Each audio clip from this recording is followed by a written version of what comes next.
Live interview ni Senator Chis Escudero may ibinulgar mapatungkol kay Martin Romualdez. At ito, Vice President Sara Duterte may panibagong ilalabas or may panibagong inilabas na alas laban kay Martin Romualdez. Grabe itong mga pag-uusapan natin ngayon, mga banadheros. Talagang malupit. Sa sobrang lupit po ay talagang napapatayo ka na lang sa upuan mo pag napapanood mo itong mga issue nila. Mapatungkol dito sa politics world. At dito nga sa isang interview ni Senator Chis Escudero ay talagang marami siyang naibunyag bago pong upload po ito Hindi nyo pa siguro ito napapanood dahil madaling araw po ito in-upload itong interview na to, no? So dito nga ay talagang makikita niyo po na etong si Senator Chis Escudero ay napakalupit po, no, napakalupit ng kanyang mga banat mapatungkol dito kay Tambaluslos.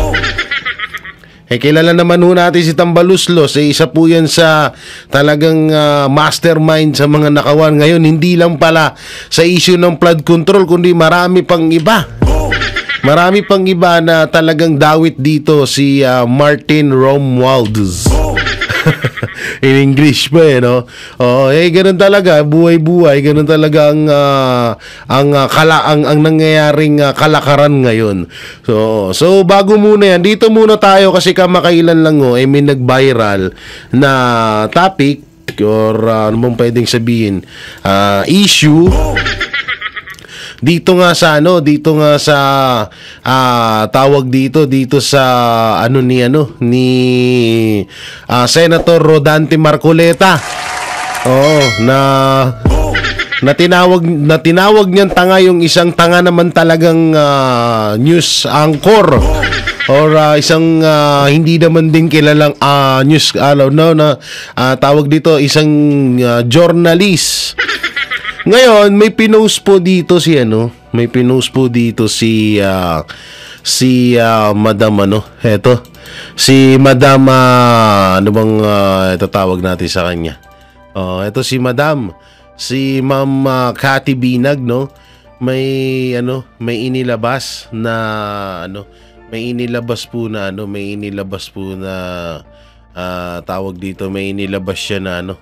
may inilabas na patunay na ito ay hindi pala isa rin palang bayaran siguro itong lalaking ito. So eto 'yon. So yan, basahin po muna natin. Ako po mukhang bumabakat po ang ating dun sa ayun, hindi ko pa pala naayos yan, no. So dito sabi ni Ma'am Cathy Binag, ang nag-interview kay Senator Rodante Marcoleta ay MOR o Media Relation Officer na matagal ni Lacson. Plus nakakasama si Remulla, ang kasama niya sa show is MOR naman si Saldico. Ako po mga kalaban niya na. Puro mga kalaban yung nakakasama pala nitong angkor na to, no? So dito nga makikita nyo, may papakita nga akong picture sa inyo at hindi na natin wait lang. Asan na yung so ito titignan natin ito po yung mga picture. So yung mga picture na yan, nilabas lang muna natin to. Ayan po yung mga picture na kasama nga ho dyan etong si Remulla at etong angkor na to. So hindi ko lang masyadong naipakita sa inyo. Kasi ganyan lang yung in-screenshot lang naman natin ho yan, no? So yan, kitang-kita nyo ho dyan na kung sino yung mga kasama niya. So sa madaling salita, talagang po pala talaga ito, kampon. Kampon tawag dito, kampon po pa talaga ni ng mga, kaya pala ganun ang tanungan kay Senator Marcoleta kasi nga pala to, mukhang bataan ni Remulla. Kaya ganun yung iba yung dating ng tanungan niya. Gusto niya may palabasin. At sa totoo nga lang, yung ano na yon, yung interview na yun, pagkatapos tawagin siyang tanga ni Senator Rodante Marcoleta na deserve niya naman. Ano nga, agad naman lumabas sa bunganga niya na mismo na may talagang intention siya sa mga katanungan kay Senator Rodante Marcoleta.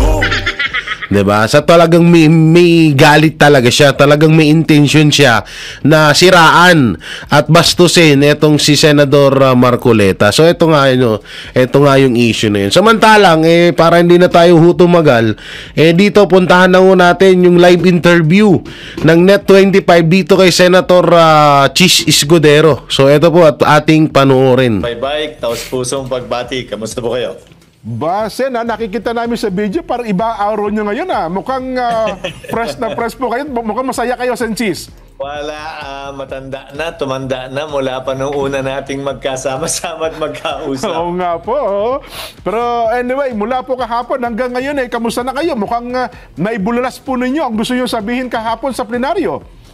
Okay naman po, pero ang pangunahing layunin nun ay pangalagaan at protektahan po ang Senado. Hindi lamang ang mga miyembro nito ng mga senador, pero ang institusyon mismo na tila nahihila pababa, natuturo ng mga may masabi lang kaugnay ng isyong ito. Aha. Ako ho mukhang, alam nyo, yung binanggit nyo, yan din ang tema ng binanggit ni Senador Rodante Marcoleta. Isa naman ang gusto namin Ba't pa kayo nag-aaway-aaway? 24 na kayo, Sen Chis. Well, sabi ko nga, bahagi ito ng script na pag-away-awayin kami at ayokong sumabay sa script na yan. Para sa akin, ang Senado ay isang buong institusyon. Mas malakas ang ating bansa at ang sambayanan kapag malakas ang Senado. Hindi kapag pilit kaming pinag-aaway-away, pilit kaming pinagkakawatak-watak, at pilit kaming tinuturo. Sabi ko nga sa talumpati ko, hindi ba, Jen Nelson? Kada daliring ituturo mo sa kapwa mo, may 3 daliring nakaturo palagi pabalik sa'yo. Pero paano po natin masisiguro? Ano pa lang ba na logical thinking lang ba o meron kayong talagang pinanghahawakan na ito ay kagagawa ni Speaker Romualdez? Ang sabi ko nga, lahat ng pangalanan dapat ipatawag at imbestigahan. Bakit tila namimili? Bakit tila hindi pareho at pantay? Bakit may tinititigan at may tinitingnan? Hindi ba dapat po pantay ang hustisya dahil yung babaeng sumisimbolo ng hustisya na may hawak na balanse, nakapiring po yung mata at hindi po dapat nakakakita. Kaya walang mapapaboran, walang tinitingnan, walang tinititigan. Pagkatapos yung magsalita kahapon, nakita namin ang daming mga senador, halos lahat yata dyan, di ba? Naglapitan sa inyo. Yung iba yumakap, yung iba parang nakisimpatya sa inyo Ano ang mensaheng ito na dapat na maintindihan natin, Sen? Hindi po simpatya. Ang karamihan na sinabi po nila, kung maaari kong sabihin, ay salamat na finally may nagsabi na nung gustong sabihin din ilan sa aming mga kasamahan sa mahabang panahon na siguro na lumilipas. Pero hindi ito pag-akusa kanino man, Nelson, Jen. Ito'y panghingi ng pantay na hustisya at hindi mapaniling hustisya. Ang mapamiling hustisya, sabi ko nga, sinasabi lang, ito lang. Dapat pare-pareho at pantay-pantay. Dahil kung sino man ang inosente, tulad ko, tulad ng ilang kasamahan namin sa Senado, mapapatunayan naman yan. Pero dahil sa init ng silakbo ng damdamin ng ating mga kababayan kaugnay sa isyong to, kasama na ako. Siyempre, may maturo lang, may masabi lang, masisisinat yun na agad na hindi naman po sana dapat. Huwag tayong dali-dali sa paghusga, lalo na kung pagbabasihan natin, wala naman pong ebidensya maliban sa pagbanggit ng mga pangalan lamang para malihis, para diversyon, ika nga, sa mga tunay na salarit. Kung ito po ay isang script, ano endgame nito? Ano ang the end? Madiin yung pwedeng diinan kaugnay ng mga mga binanggit na pangalan lamang. Pero na yung tunay na salarin ay makawala, makaalpas at hindi ika nga mapanagot. Kaya nga sabi ko, wala dapat pili. kung binanggit ang pangalan ng isang opisyal sa executive branch, kung binanggit ang pangalan ng senador, binanggit ang pangalan ng congressman, dapat pantay na ipatawag at imbestigahan yan. Hindi dapat namimili. Pero alam niyo naman po, Sen. Chis, na hindi niyo naman basta-basta may papatawag, pwede pong imbitahan. Pero hindi natin pwedeng pilitin na sila po'y padaluhin dyan. Di po ba? Well, si Congressman Toby Chanco ay inimbitahan lamang, dumalo naman. Opo. Tama kayo. Hindi po pwedeng pilitin dahil sa inter-chamber courtesy ang sino mang mambabatas sa kabilang kamara. Ang House hindi pwedeng pilitin ang senador mag-attend. Ang senador hindi pwedeng pilitin ang miyembro ng kamara mag-attend. Pero wala naman pumipigil sa amin na maimbitahan yan. Nagpapasalamat nga ako kay Senator Lacson na nasabi niya na kung magkakaroon man ng isa pang pagdinig ang Blue Ribbon Committee, iimbitahan niya si Speaker Romualdez at Congressman Zaldico. Pero syempre, karapatan po nila na magpasya kung dadalo sila o hindi o kung gusto nilang bigay yung panig nila sa parehong institusyon kung saan binanggit ang pangalan nila. Meron ba tayong masasabing, well, isusugan ko lang, bigyan ko lang na konting emphasis sa binanggit ni Nelson, matibay na ebidensya na si Speaker nga ang gumagawa ng script na ito at sumusunod ang leadership ng Senado, Sen. Chis? Hindi ko sinabing sumusunod ang leadership ng Senado. Dahil pag sinabi ko yun, sumasabay na rin ako sa script niyang pinag-aaway kami. Opo. Sige po. Opo. So, para po sa akin, ang mga miyembro, ika nga, ng sindikatong gumawa nito, edi syempre sila nag-uusap kung sino lang ang babanggitin at sinong hindi. Simple ang katanungan ko, hindi ba? Wala akong tinuturo, ulitin ko. Dahil may 3 daliring tuturo pabalik sa akin. Hindi ba parang imposible na ni isang mambabatas ay walang kinalaman dito at puro senador lamang ang pinapangalanan nila? Dating senador man o kasalukuyang senador. Medyo nakapagtataka naman niya. Hindi ka panipaniwala yon. Kayo po ay bahagi noong gumawa ng budget noong 2025, 2024. Hindi ako nagkakamali. Ay, hindi po 2024. 2025 lang po. 2025. Anong masasabi niyo pag sinabi na kasama ka namin gumawa nung ng budget at inoporbahan natin Senador? Opo, ang pinagbotohan po yan ng lahat ng mga senador. Tulad ng sinabi ni Toby Chanco na pinatotohanan ko na po noon pa. Ang budget na yan, ang hiniling ng Pangulo, ang mga amendment na pinanukala ng mga senador, agad namin binigay at hindi po namin tinago. Ang Kamara hanggang ngayon hindi pa po binibigay yan.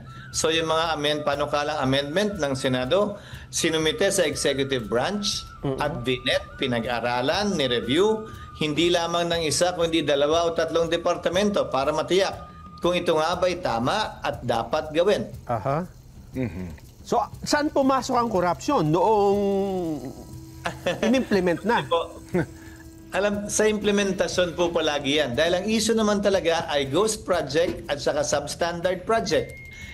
Hindi po perpekto ang NEP. Malaya po at trabaho ng Kamara at ng Senado magpanukala ng mga amendment dito, mga pagbabago dito. Dahil hindi naman lahat po ng pangangailangan ng bansa ay nakikita ng mga executive officials sa anumang departamento. Sa Senado na lamang o sa Kongreso, napakarami pong ika nga ni Senator Soto nung siya po'y nagsalita kahapon. Opo. Normal at napakaraming mga lokal na opisyal na nagre-request sa Senado, sa Kamara, ng kung ano-anong pangangailangan sa kanilang mga barangay, sa kanilang mga munisipyo, sa kanilang syudad at probinsya. At trabaho naman ng Senador, i-endorso yan bilang panukala at kung tatanggapin ng executive ay magiging bahagi ng budget. Dahil hindi naman po lahat ng kagawaran ay may sapat na budget para umikot at tingnan yung tunay na pangangailangan sa bawat sulok ng bansa. Opo. Totoo kayo dyan. Alam mo, Nelson, pati nga sa mga broadcaster, yung mga mayor, barangay chairman, lumalapit Di ba? May mga sulat na dala at folder na dala. Pwede bang tulungan nyo naman kami kasi itong barangay namin, yung tulay namin dito, ang dami na pong nasira, hindi napapansin kasi, well, sabi ko nga sa inyo, hindi. Pero, liwanagin nyo nga, sa inyo na nga manggaling, kasi yung salitang insertion, isiningit. Ang insertion per se po ba illegal? Alam nyo, yung may ginagawa lang ako kaya hindi ako nakapag-reaction. Yung sinabi ni Senator Chis Escudero na bakit kapag senador ang natutumbok dito sa issue ng flood control, ang bilis-bilis nilang gumalaw. Pero nakailang ulit na binabanggit or palaging itinuturo etong tawag dito, etong pangalan ni Martin Romualdez at Saldico. Bakit hindi inaaksyonan? No, so wala namang binanggit si Senator Chis Escudero na merong ibang mga senador na kontrolado ni Martin Romualdez. Sa madaling salita, ni Martin Romualdez sa bataan o tuta ni Martin Romualdez, no? So wala namang binanggit doon si Senator Chis Escudero. Pero kung sa atin man ng mga netizen, talagang may kahina-hina lang nangyayari kasi obvious Biruin mo hindi talaga kapag ang nangyayari kasi kagaya ng sinabi ko sa vlog ko sa Facebook na kapag may mga taong nagsalita mapatungkol sa mga senador na dawit sa flood control issue, itinuturing na bayani. Pero kapag may mga tao na lumitaw at sinabi na itong si Martin Romualdez at Saldico ay involved sa flood control issue na sila nga yung pinapadala ng pera, anak ng teteng, wala tayong parang ang ginagawa, sinungaling agad. Parang binabaliwala, parang pinapalabas nila, hindi totoo yun. Pero pag sa senador, sa iba, lalong-lalo na dyan sa mga pumirma or pumabor sa archive ng impeachment ni Vice President Sara Duterte, bayani agad. No, bayani agad ang turing nila. Kasi bayani to, matapang to. Dinawit si senador ganito, si senador ganyan. Tsaka tingnan nyo obvious na obvious po ang demolition job na ginagawa sa mga senador. Ang unang ginawan, si Chis Escudero. Pangalawa, si Villanueva at si Jinggoy. Hindi ko kinakampihan si Senator Jinggoy Estrada at si Senator Villanueva, pati si Senator Chis. Ang akin lang dito, maging patas po yung hearing. Maging patas po yung investigasyon dyan sa Blue Ribbon Committee. Kasi nga, obvious na kapag sa senador, buhos ang nila, talagang nakatutok sila. Pero kapag kay Congressman kay Congressman Saldico at kay Congressman Martin Romualdez, the future Prime Minister of the Philippines, the motherfucker, tawag dito, talagang binabaliwala nila, iniitsapwera, hindi nila pinapansin. Obvious na obvious yan at yan po nakikita ng mga netizen ngayon. Tanga lang ang hindi nakakapansin. Hindi, totoo, tanga lang talaga ang hindi nakakapansin sa ganyang galawan diyan sa Senado. No? So kaya yung sinasabi ni Senator Chis Escudero, totoo naman No, alam nyo, yung hindi ko po dinidepensahan etong si Senator Jingo. Yung akin lang kasi, sige, sabihin na natin na involved nga sila, pero dapat patas. No, hindi lang nakapokus ang hearing sa mga senador, dapat pati din sa tawag dito sa mga congressman. Anak ng teteng, sa senador lang 'Di ba? So yan ang nangyayari ngayon. Hindi po. Ayun. Sir, po Bakit ay po? maduming salita ng amendment. Ang tawag po dyan ay amendment. Panukalang pagbabago sa batas. Amendment po yan, hindi po yan insertion. Pero magkaparehong salitang ginagamit, pero masyadong madumi na yung konotasyon ng insertion. Pero sa totoo lang, sa legal na pananalita, amendment po yan dahil pagbabago yan sa isang panukalang batas na isinumite ng executive branch. Ulitin ko po. Hindi naman po perpekto yung proposed budget ng executive branch. Napakita nga po, hindi ba? Opo. Na may mga project doon na tapos na. May mga project doon na ilang ulit nang ginawa. Dahil hindi naman po kasi perpekto yon. At kung nakikita yon ng Kongreso, Kamara man o Senado, sa ilalim ng saligang batas, ang power of the purse ay nasa Kongreso. May kapangyarihan po ang Kongreso magpanukala ng pagbabago dito. Buti na liwanag niyo po yan kasi sa tao, yung pangkaraniwang mamamayan, pag sinabing insertion, illegal agad eh. Kasi pag tinawag niyo po insertion, isiningit, di ba? So, Sinabi na po ni Senate President Soto mismo po yan kahapon. Pinaliwanag niya po yan kahapon. Na hindi yan illegal, ayon sa kanya, tama naman, at normal na ginagawa yan, hindi lamang ng mga senador, pero ng mga kongresista. Sa katunayan, maski na ang executive branch ay nagsusumiti pa ng mga amendment sa pamamagitan ng tinatawag po nilang errata. iyon, Hindi po opo. ng errata, kamali sila. So, kailangan baguhin para ayusin, para hindi po madoble yung proyekto. Sa media, tawag nyo, erratum. Oh. Errata. Pero kailan, Senador Chis, nagiging masama Nagiging yung illegal, insertion o amendments? Kasi dito nagmula yung... Oo. Kaya tinuturo nilang parang naging masama yung insertion eh. Ulitin ko, ang issue kaugnay ng flood control ay kaugnay ng ghost project at substandard project. Yung pagpanukala ng anumang pangailangan, kalye man yan, school building man yan, flood control man yan, o seawall man yan, yun po ay bahagi ng proseso ng pagpasa ng batas. Nagkakaproblema po at papasok po ang illegal at bawal kapag ka po substandard or ghost yung proyekto.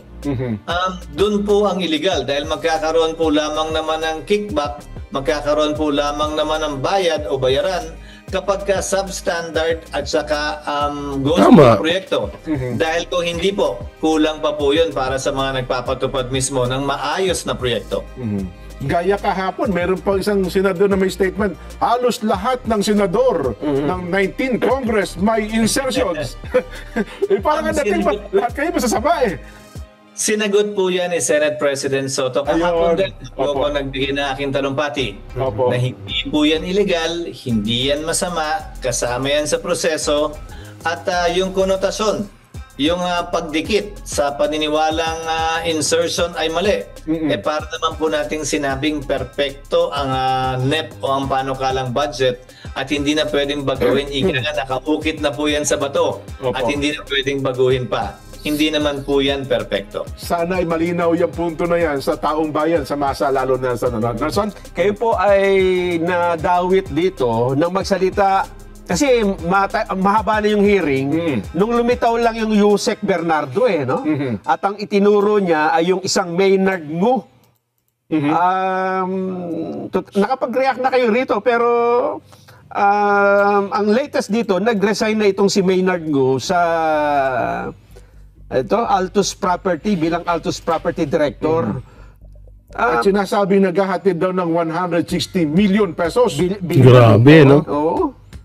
Sana all na yung pera. Milyon, oo. Ito daw po ay malapit sa inyo. Ano bang sagot nyo dito, Sanchis?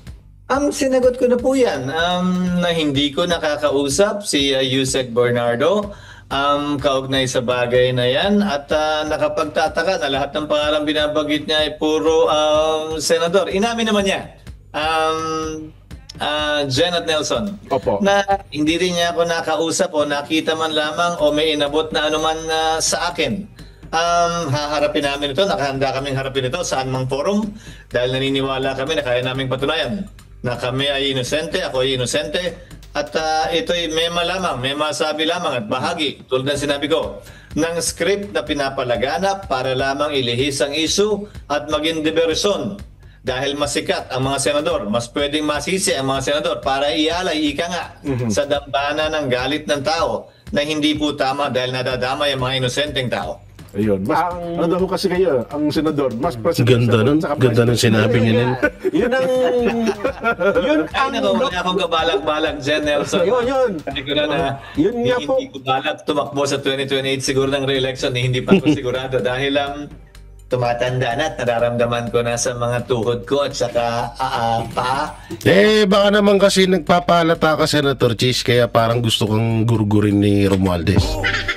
Baka sabihin, ako mukhang kaya kung si Chis pa yung makakatapat ko, mukhang kaya kong talunin ito. Parang kaya kong ilagapak nito. Baka ganun lamang nag-iisip lamang.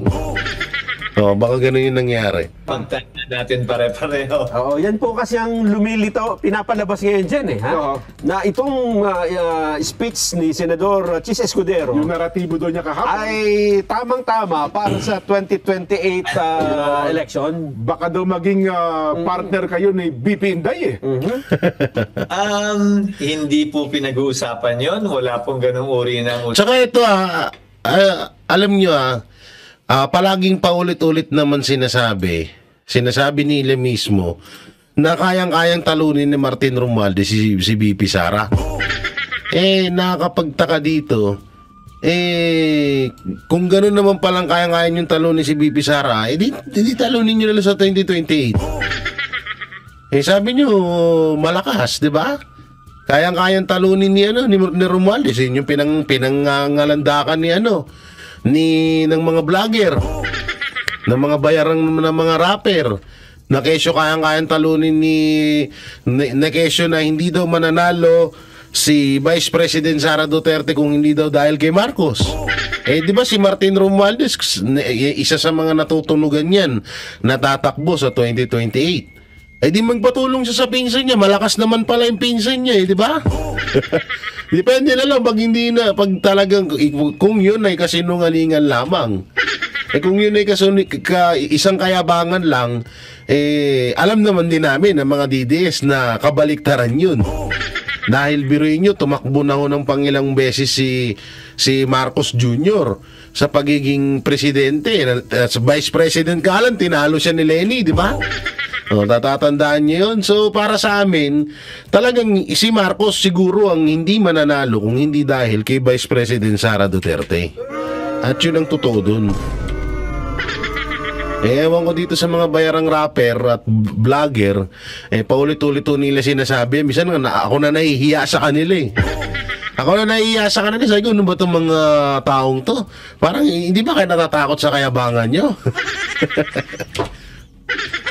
Okay sana magyabang kung totoo kaso wala Okay sana magyabang kaso wala Laging lagapak, lagi silang nachi-checkmate. Senator Chis, baka natatakot sa'yo si Romualdez, kaya ganun. Usapan, unang beses kong nakita si Vice President Sara matapos ang 2022 elections.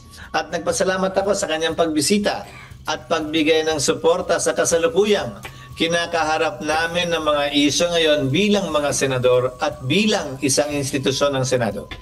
Napansin din po namin na kahapon habang nagsasalita kayo ay nandun ang inyong may bahay. Actually, hindi po. Fake news po yun. Fake news ba yun? Hindi mo totoo yun? Hindi po. Ibang pagkakataon pa rin? I think nung sumumpa po ako yun, pati Net25, dapat fake news na. na bilang Senate President last year. Gano'n. Nandun pa si Ma'am Edna Marcoleta rin asawa ni... Sa video, so hindi pala totoo yun? Opening po yata ng Kongreso. Kaya pala mga nakasaya sila, tsaka yung parang formal... Na-fake news pala tayo dyan. Na-fake news kayo. Opening po ng Senado. Na-fake news. Wala po siya doon. Talaga naman. Talaga nga naman, no? Jen Nelson, piso isang fake news ngayon. Kaya sabi ko nga, maging mapanuri po tayo. Huwag tayong agad-agad at dali-daling magturo ng walang basehan, maniwala sa akusasyon ng mga mema sabi lang. Tama yan. Upang sa gayon ay hindi po natin kailangan na baliktarin na bawiin anumang mapanghusgang salita na ating bibigay laban sa ating kapwa. Hindi, alam nyo, totoo yun na hindi talaga din basta-basta na tayo kahit na alam nyo, sa amin sa mga Sabanateros, ang ginagawa namin para makaiwas kami sa, alam mo yun, yung para hindi kami mapaso, hindi kami masabihan, marami, yung mga vlogger lang naman ang sasabi sa amin fake news kami, pero ang fake news talaga, sila naman talaga, di ba? Ang ginagawa namin, pinapakinggan kasi namin at inaaral at nire-research ko ano yung totoong balita. Halimbawa na lang halimbawa. Yan igawin nating halimbawa ang ka-fake newsan na sobrang fake news na nangyayari or nangyari kay gawin nating halimbawa yung nangyari kay Pastor, 'di ba? Unang-unang fake news ho doon, yung mga ibinibintang ho sa kanya na may ano daw, salbahe, yung kay Amanda na 13 ang belt bag sa gilid. So yun, inaral namin yun, siniliksik namin yun, at pinakinggan namin yung side nila, at talagang pinagdugtong-dugtong namin lahat hanggang sa napagtanto namin, at lumabas naman din kamakailan lang, 'di ba? Lumabas yung kay sa witness ni Risa Ann Libayrus na binayaran siya ni Senator Risa Ontiveros para lang idiin si pastor. So kung kami, hindi kami nag-research, hindi namin pinag-aralan, at hindi namin pinakinggan yung side nila, fake news kami. Nung mga panahon na yun, talagang mga panahon na yun, kalaban or iba ang tingin namin kay pastor. 'Di ba? So ganun dapat ang ginagawa. Na alamin, ito si Cheese, hindi porket na isa siya sa mga sumangayon sa archive sa impeachment kay Vice President Sara Duterte, kaya pinapaboran ko siya. Kasi nga, nasa tama naman yung sinasabi niya. Talagang masasabi natin na totoo yung sinasabi niya at walang ka-fake newsan. Kagaya na lang dyan kay hindi tayo basta-basta nagbibitaw ng salita kay Jinggoy at kay Villanueva, kasi hanggang ngayon ongoing pa yung investigation, at iilan lang naman ang tumuturo sa kanila, kasi nga parte ito ng demolition job para sa mga senador dahil nga sa impeachment kay Vice President Sara Duterte. Yung kay Martin Romualdez, kaya naman talagang dinidikdik namin kasi obvious na talagang nagnanakaw sila. Oo. Hindi yung ka-fake newsan, ang dami na nagsasabi, kaya nga inaano na namin na talagang ginawa nila yun. Diba? So ganun dapat ang gawin ng iba, lalong-lalo na sa mga kapanood itong video na to, na alamin muna natin lahat bago tayo magbigay ng komento. Kagaya yan, isa pang fake news na si Marcos din ang gumawa. Mismong presidente nagpe-fake news. So katulad nung sinabi sa isang interview ni Marcos Jr. na wala daw barel, wala daw dahas, wala daw tear gas, wala daw ginawang mali. Etong mga kapulisan nung sinugod nila yung kay OJC compound. Pero kung halimbawa sobrang gustong-gusto ko si Marcos kahit nakakasuka. Kung halimbawa pinanood ko lang si Marcos, hindi ako nagsaliksik, hindi ko inalam kung anong punot dulo, maniniwala agad ako na totoo yung sinasabi ni Marcos. Kung ako ay talagang tamad ako mag-research or alamin ang katotohanan, di na fake news tayo, di ba? Kaso fake news yung sinabi ni Marcos. Kasi nga sa mga live namin pa lang talagang kitang-kita nyo na puro naka-full battle gear yung mga sundalo doon, yung mga sundalo tuloy yung mga kapulisan, lalong-lalo na si Torre. Diba? So ganun, ang daming kaya kailangan talaga natin magsaliksik at pakinggan natin both side ng bawat sa issue ng politics, kasi hindi natin talaga alam kung sino yung nagsasabi ng totoo, lalo sa panahon ngayon. So ito yung sinabi ni ito yung isa sa mga pasabog ni Vice President Sara Duterte. Pakinggan ho natin. Inakusahan ni Senator Francis Cheese Escudero si dating House Speaker at Leyte Representative Martin Romualdez na siya umanong nasa likod ng impeachment complaint laban kay Vice President Sara Duterte. Sa kanyang manifestasyon kahapon sa plenaryo, inihayag ni Senator Escudero na pinangakuan umano ni Romualdez ang mga miyembro ng Kamara for Later Release Allocations o FLR kapalit ang pagpirma ng mga ito sa impeachment complaint laban sa Vice Presidente. Ginamit umano ni Congressman Romualdez ang pangalan ni Pangulong Ferdinand Marcos Jr. at ang FLR upang itulak ang unconstitutional na impeachment complaint. Nako. Sinasabing pinapirma ang mga kongresista kapalit ang paglalabas ng pondo na naka-FLR bago mag-eleksyon. Nako. So, ibig sabihin, totoo nga talaga yung balita na nagkabayaran, no? Nais ko din pong kumpirmahin ang sinabi ni Congressman Toby Chanco na ang pag-file ng impeachment complaint laban kay Vice President Sara Duterte ginamit na paraan ni Speaker Romualdez para mag-release ng pondo nila na naka-FLR or for late release bago mag-eleksyon. Maski na alam po niya na hindi po ito kayang talakayin ng Senado hanggang sa Hunyo pa mula nung simula. Ulitin ko, ginamit ni Martin Romualdez ang FLR ng pangalan ng Pangulong Marcos upang itulak ang kanilang unconstitutional na impeachment complaint. Sabi nila, pumirma kayo dahil kung hindi lalabas ang pondo ninyo na naka-FLR bago mag-eleksyon. Ayon kay Senator Escudero, ito anya ang dahilan kung bakit siya nanawagan na maging maingat at mahinahon ang mga grupo sa issue ng pagpapatalsik kay BP Sara. Inuligsa naman ni Congressman Romualdez ang akusasyon ni Escudero. Ba, sumasagot ha? Sumasagot. Pakinggan natin sagot ni Tamba. At tinawag itong DDS o Duterte Die Hard Supporter. Putang na, lumang ano na yan, tambaluslos. Luma na yan. Oo, wala pong bago. Pag pinagtanggol ng mga Duterte, sabihin DDS. At eto, yan. Speaking of Duterte, alam niyo ito, seryosong usapan, no? Bago natin, siguro tapusin na natin ito muna. Sige. Versus script. Dagdag pa ni Romualdez, layon lamang ni Escudero na iposisyon ang kanyang sarili bilang kaalyado ni BP Sara para sa darating na 2028 election. Ayan na. So, yan, no? So, ang nabanggit nga dito ni Martin Romualdez ay solid die-hard supporters daw si Chis Escudero. Oh, so, speaking of ganyan, no? Alam nyo,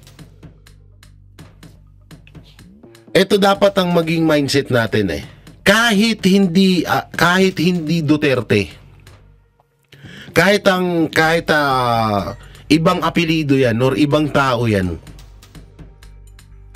Dapat pa rin nating suportahan kung ang pamamalakad sa Pilipinas at ang mindset, talino at malasakit ay kagaya ng Duterte, kagaya sa mga Duterte.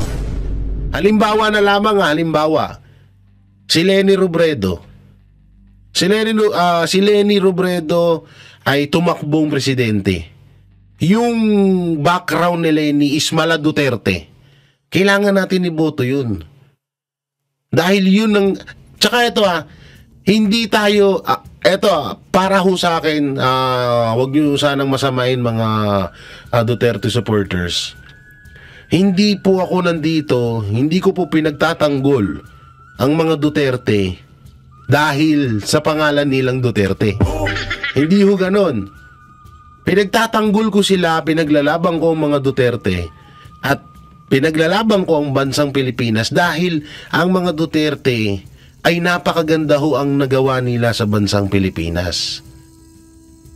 Yung pangarap, yung malasakit, pagmamahal ng mga Duterte sa Pilipinas, yun yung kinahangaan ko. Hindi yung personal na buhay, hindi yung personal na pagkatao ng mga Duterte, hindi yung porket matapang ang mga Duterte, kaya in-idol, gito ganyan. Hindi yung ganon. Kaya ako sinusuportahan, pinagtatanggol ng mga Duterte dahil sa ginawa nila at maaari nilang magawa sa bansang Pilipinas na matagal na ho nating hinahanap-hanap at pinadama ho sa atin yan ni Pangulong Duterte, kaso bitin ho ang kanyang termino na 6 na taon. Diba? Alam nyo naman ho yan.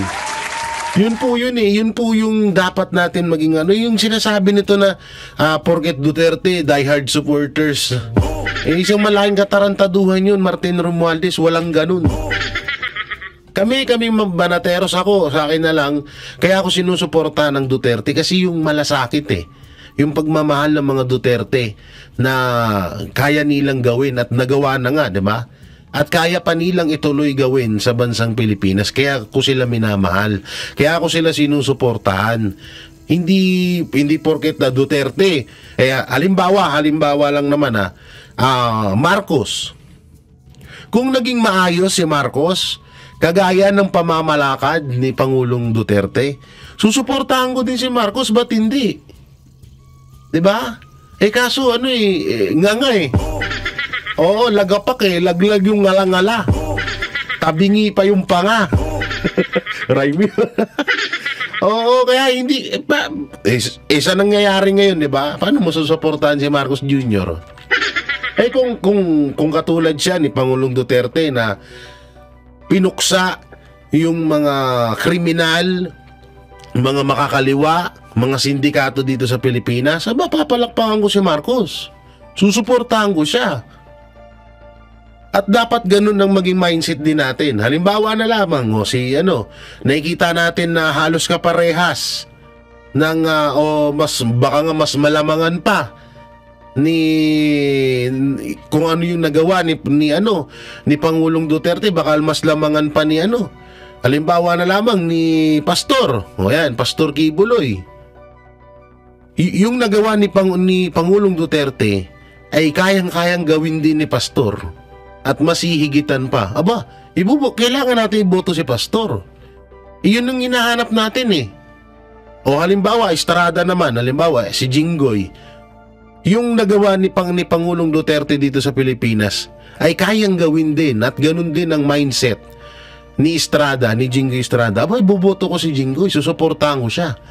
Kasi maganda yung hangarin niya sa bayan.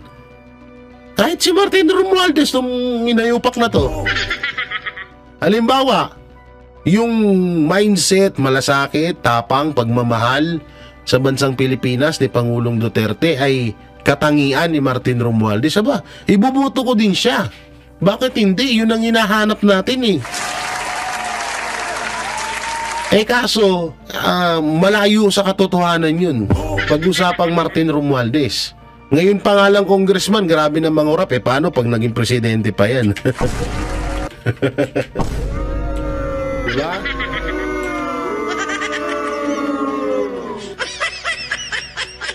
Paano pag naging presidente pa yan mas lalong nangurap yan. Ito yung sinasabi ko kanina na napasabog ni Vice President Sara Duterte. So panoorin po natin. No. Ma'am. No. Our institutions are clearly abused. They are used for personal gain. Ito ang tugon ni Vice President Sara Duterte nang matanong kung tingin ba niya ay stable o matatag ang kasalukuyang gobyerno ng bansa. Sa gitna ito ng pagdawit sa ilang mga mambabatas sa malawakang pagdanakaw sa mga proyektong pinondohan ng pamahalaan. Ayon kay VP Sara, masama ang loob niya sa ginagawa sa bansa. We have already seen the testimony of witnesses about corruption, and there is practically nothing happening in our country. Ilang ulit ko na yan sinasabi noon na tigilan yung politika, tigilan yung pansariling pag-una ng pansariling interes kasi walang nangyayari sa ating bansa. Tinawag naman ng palasyo na kasinungalingan ang pahayag na ito ng pangalawang Pangulo. Isang malaking kasinungalingan na naman to. Alam natin na matatag ang ating gobyerno, ang pamahalaang ang administrasyon. Matatag ang matatag naman talaga ang administrasyon. Sobrang tatag nga, protektado nila si Tambaluslos Matatag naman, tama naman sinabi ni Auntie Claire. Marcos Jr. Ito ay ginigiba lamang ng mga obstructionist. Akala ko ba matatag? Ba't ginigiba? So, ibig sabihin, natitinag pala kayo kasi totoo, ganun ba? Natulad nila. Malamang hindi nila nakikita anong ginagawa ng Pangulo dahil bulag sila. Anong ginagawa? Ultimong pinsan niya nga, hindi niya mapanagot sa batas. Gago ka ba? Asan ang ginawa ni Marcos? Ang taas-taas na ng utang ng Pilipinas. May nangyari bang project? Asan yung mga flood control? Bakit nagkaroon ng nakawan sa flood control lang hindi niya alam? So, ibig sabihin, wala siyang ginagawa. Tanga. Boplak. Boplak ka, Claire Castro. Aturingan na attorney at tangina, mas matalino pa ako sa'yo. Nagbubulag-bulaga, nakapikit ang mata. Nakita na natin, sabi nga niya, marami na nagtetestify. Bakit? Ang Pangulo mismo ang nagpasimula ng pag-iimbestiga na ito. Hindi tulad nung nakaraan. At ang Pangulo din na nagsimula ng korupsyon sa flood control.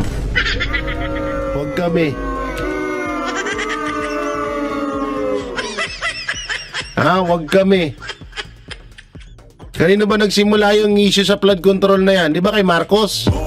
Tapos siya din yung nagsimula ng imbestiga para malihis sa kanya, para ang spotlight lang mapunta kay Saldico. Ginawa nilang puppet si Saldico. Ginawa nilang front yung mga kontraktor. Hindi ko sinasabing malinis ang konsensya ng mga kontraktor. Dawit pa rin sila dito kasi pare-pareso silang nakinabang sa ninakaw na pera sa taong bayan, di ba? Tapos ngayon sasabihin mo, pinagmamalaki mo na si Marcos Jr. ang nagpasimula ng tawag dito, ng investigasyon. Oo, siya nga nagsimula. Siya rin naman nagsimula ng korupsyon dyan eh. Gago ka ba? Gago ka ata eh. Napanorin natin. Administrasyon, anong nakita yung pagbulanyang o pagbulga sa mga ganitong klaseng anomalya? Hindi naman ikinagulat ni VP Duterte ang aligasyon na may mali-maleta umanong pera na dinadala kay Leyte 1st District Representative at dating House Speaker Martin Romualdez. Tugon ito ng pangalawang Pangulo matapos masangkot ang kongresista sa anomalya ng flood control projects. Kaugnay ito ng pahayag ng isang nagpakilalang Orly Guteza sa pagdinig ng Senate Blue Ribbon Committee na tumestigo laban kay Romualdez. Matagal naman namin na alam yan dahil matagal naman na yan pinag-uusapan. Simula pa lang noong pagpasok namin as President and Vice President, naririnig na namin yung delivery ng mga pera na nakalagay sa mga suitcases. Grabe, no? Pero ngayon lang siya lumabas in public dahil merong witness na nagsabi na siya mismo ang nagdadala nung mga suitcases na yon. Paliwanag ng pangalawang Pangulo, dati nang nasangkot si Congressman Romualdez sa pagtanggap ng limpak-limpak na pera na nakalagay sa maleta. Hindi siya odd for Martin Romualdez because he was already involved in heavy luggages doon sa Okada case. Kung maalala ninyo, doon sa State of Delaware case sa Amerika, nabanggit na yung pangalan niya doon at nabanggit na rin yung pangalan niya doon na tumatanggap ng pera na nakalagay sa luggages. So, ganun talaga yung modus nila. Sa pagpunta... So, sa madaling salita, talagang gawain na talaga ni Martin Romualdez yan. Hindi, tsaka ito, matagal na yung sinasabi ni Vice President Sara Duterte. O ngayon, di ba, maraming nagsasabi na fake news. Puro daw fake news si BP Sara. O ngayon, ngayon, lumabas ang lahat. Hindi lang si BP Sara Duterte ang nagsabi, kundi pati yung mga kontraktor na mga kakampi dati ni Saldico at Martin Romualdez. Hindi nagkatotoo na. So, sino ngayon fake news? O kayo, yung mga vlogger ni Tambajad, ni Tambaluslos. Diba, palagi nyo kami sinasabihan na fake news pag nire-reactionan namin yung video ni Vice President Sara Duterte. O yung 2 tao lang ang may hawak ng pondo ng Pilipinas, sabi nyo sa amin, fake news kami. Ngayon lumabas na ang katotohanan, no? Asan na si Saldico? Nasa ibang bansa na, di ba? Si Martin Romualdez, ongoing na rin ata. Mukhang malapit na rin lumarga si Martin Romualdez pa ibang bansa. Diba? So talagang nagkakatotoo at talagang hindi nagkakatotoo, talagang totoong-totoo yung mga balitang pinapahayag sa atin ni Vice President Sara Duterte. Ang problema lang dito sa mga hayop na mga vlogger at rapper, Sila talaga yung nagpapakalat ng fake news. At ito, yung iba pang mainstream media. Dahil nga ngayon, sobrang bias na ho ng ibang mainstream media na talagang, alam niyo yun, talagang obvious na tabon yung kanilang, yung kanilang pagbabalita ay nakadepende lamang. Or pag against sa Duterte, ibabalita nila. Pero pag against sa administrasyong Marcos, lalong-lalo na kay Martin Romualdez, tikom ang bibig nila. Ganyan kalupit ang mga nangyayari ngayon. Vice President Sara Duterte dito sa Senado ngayong araw, inihagri ng Vice Presidente na hindi lang kickback sa flood control umano ang tinatanggap ni Congressman Romualdez. Hindi lang sa flood control, ma'am, pati sa sa illegal gambling. Uy, grabe. Tumatanggap sila. Ang lupit, no? Si Martin Romualdez. So, hindi lang siya sa flood control. Baka kasi yung tao na nagtrabaho ng basura, flood control yung pera na tinatransport nila. Pero marami pang mga sources ng corruption na dinideliver. Grabe, ang tindi, no? Ay, may bay na pindot ko. Tindi, no? Biruin mo, grabe na yung yaman. Di ba noon pa man sinasabihan na mayaman itong si Martin Romualdez? May isa pang may interview nga yan na nagkakaroon nag-ano siya ng pera na umaabot ng 400 million per year. Diba? 400 million per year, 400 million per month ata yung income niya. Isa sa pinakamayaman ng mga congressman. So, hindi pa siya nakontento doon. Meron na siyang flood control at tangina ngayon sa mga gambling, meron din pala siya. Diba? Ang lupit. Umanggi nang ihayag ni VP Sara kung sino ang nagsabi sa kanya nito. Dapat lang. Aniya, ayaw din lumabas ng mga taong nagbigay sa kanya ng mga impormasyon dahil na rin sa takot. Ngunit galing anya ito sa opisina ng kongresista. Ay, ang lupit. Ito din yung mga tao na nagsasabi sa akin na na paatake sila sa confidential funds. Ito din yung reason kung bakit hindi na namin ginamit yung confidential funds on the 3rd and 4th quarter noong 2023 kasi sinabihan na kami na pinagmimitingan sa loob. Lupit, no? Oo, talagang talaga. Buti, anak ko po, Martin Romualdez, may umaaha sa'yo. Magkaroon tayo ng hula-hula ngayon. Sino kaya yan? Hindi kaya si Abante yan? Pwede rin si Luistro. Hindi kaya si Akop? Sino kaya sa loob ng Congress na lumalaglag na kay Martin Romualdez? Tinatraidor ka na pala, ha? Tambaluslos, ha?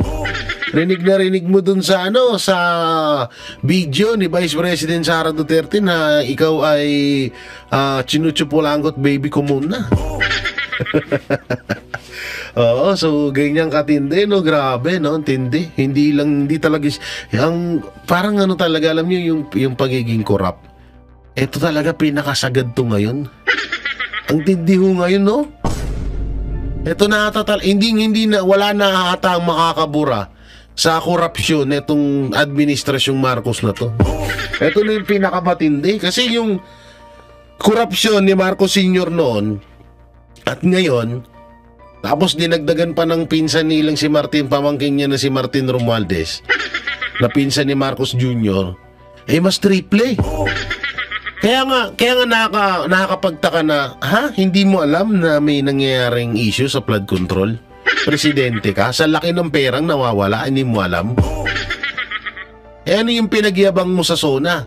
Sa SONA pa lang, 5,500 flood control na po ang meron sa Pilipinas. At yung iba ginagawa pa lamang. Tapos hinanap ng taong bayan, umulan. Tapos hinanap ng taong bayan, anak ng teteng, kapiranggot lang yung kapiranggot lang yung tawag dito, kapiranggot lang yung ulan, hanggang bubong ng bus yung tubig. So sabi ng mga netizen, nasan yung Asan yung tawag dito? Asan yung flood control na pinagyayabang mong 5,500? At yung iba ginagawa pa lang. So doon nagtaka ang taong bayan eh. Kaya talagang etong si Marcos Jr. doon pa lang pinaghinalaan na talaga. 'Di ba? Sa tutusin, ang dami pa nga yung pagiging addict niya, hindi niya pa rin napapatunayan kung totoo yun o hindi. Dahil wala pa rin, hindi niya pa rin ginagawa yung hair follicle test hanggang ngayon. O pangalawa, yung biglang na-interview. Sabi niya, nandyan ang flood control na overwhelm lang. So ngayon, tapos ngayon, sasabihin niya na ang flood control ay guni-guni. Yun pala ang gagawin, akala na natin, talagang tatapusin niya na yung issue. Talagang tawag dito, ano bang tawag dito, parang gagampanan niya na talaga yung pagiging pagiging presidente niya. Anak ng teteng, diversional tactic lang pala. Ang kukuyugin lang nila yung mga kontraktor, yung nasa buntot ng issue ng flood control, pero yung gitna na DPWH at yung Malacanang at Congress, anak ng teteng, absuelto. So talagang malaking palabas lang talaga. Kaya nga hindi nagkakamali ang mga Duterte sa kanilang mga sinasabi na ito ay palabas lamang, dahil ngayon ay nagkakatotoo na pag pinagdugtong natin lahat yung issue sa flood control issue talaga, ay may kita nyo na sobrang ito ay isang malaking palabas lamang.